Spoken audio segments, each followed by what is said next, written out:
Okay, so today we're going to be investigating flames. Please don't perform these experiments at home unless you have adult supervision. The experiments we're going to perform are going to use candles. I've got three sorts of candles here. The first, just standard household candle you might use when there's a power cut. Then we've got tea candles that produce a little flame for heating up things like essential oils, and there's some birthday candles. Some matches to light them with. For combustion we need three things. We need fuel, and all of three of these candles use wax as the fuel. So wax is a long chain hydrocarbon. You also need oxygen. We're getting oxygen here from the air, and you'll see in one of the later experiments what happens when you exclude some oxygen. And then the third thing we need is a source of ignition, which we're using the match to produce. I'm going to light these candles from each other just to have a look at the essence of the candle flame. So once we start the candle by lighting the wick, that heats up the wax in the immediate area and melts that wax. That molten wax, liquid wax, wicks up, comes up by capillary action through the wick, and is then vaporized by the heat of the flame, and that vaporized wax then starts to burn.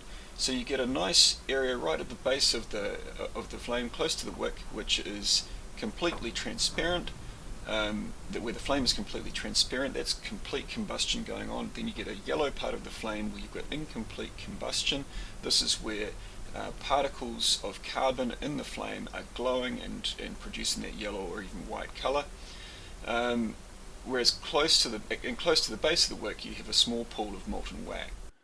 Right, so in this next video we're going to be looking at the vaporizing wax and the different parts of the candle flame.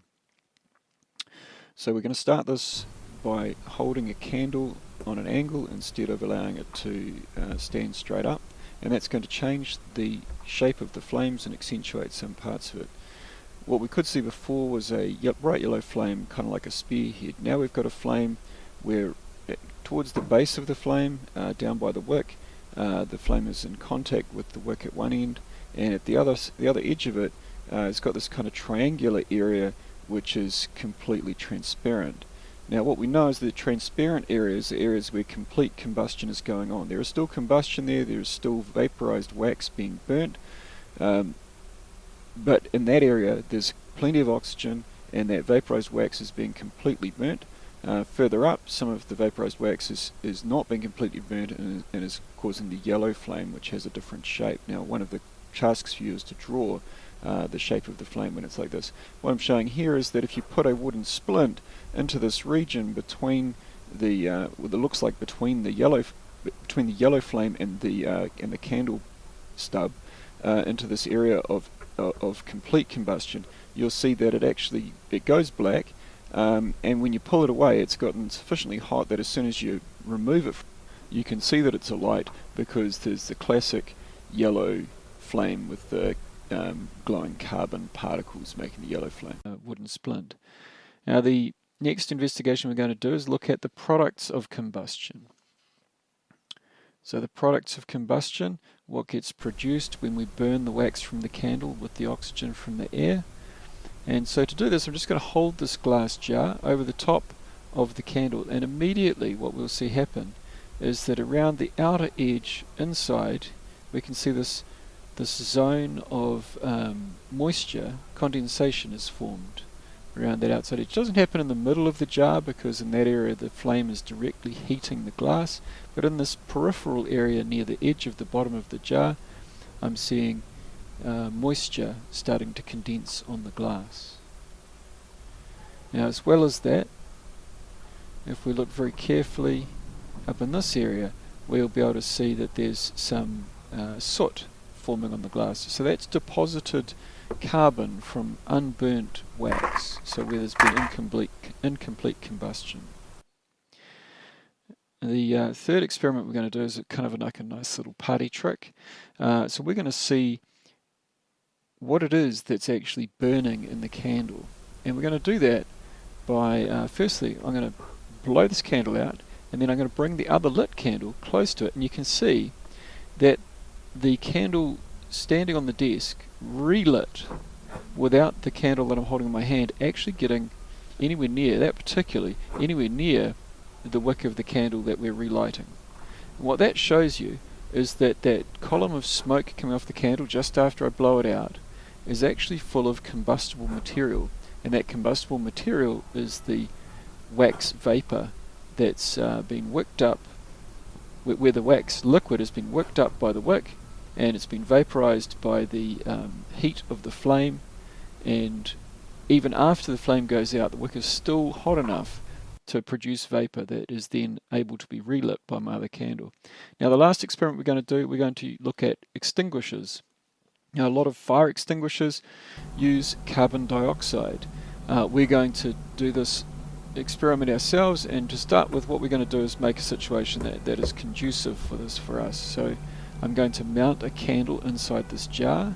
So what I'm doing here is melting some wax and puddling a little bit of wax on the bottom of the jar, and then I'm going to blow this candle out, pop it in there, hold it on that molten wax, and it will rapidly set, and now it's capable of being tilted up while I relight it.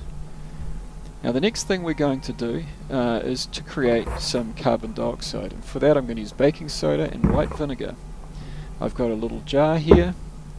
I'm going to put some of the baking soda in the bottom of this jar.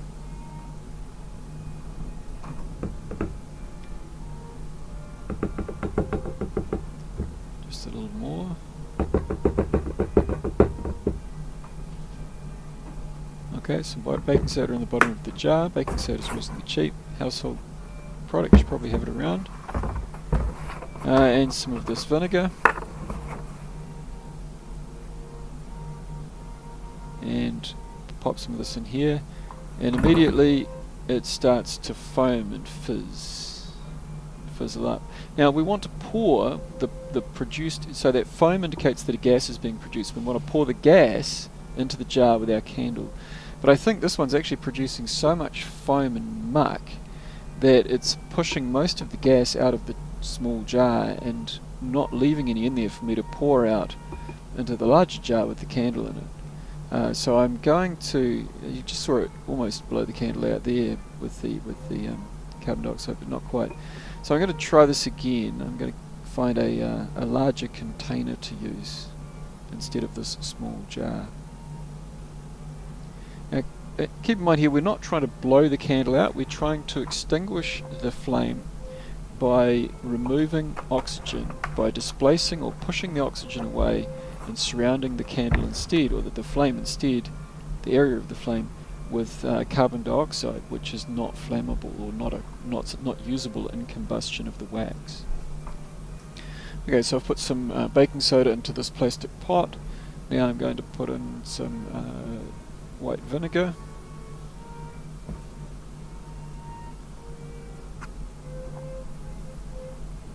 And this is a much larger pot, so now I've got a pot that's much larger than my jar.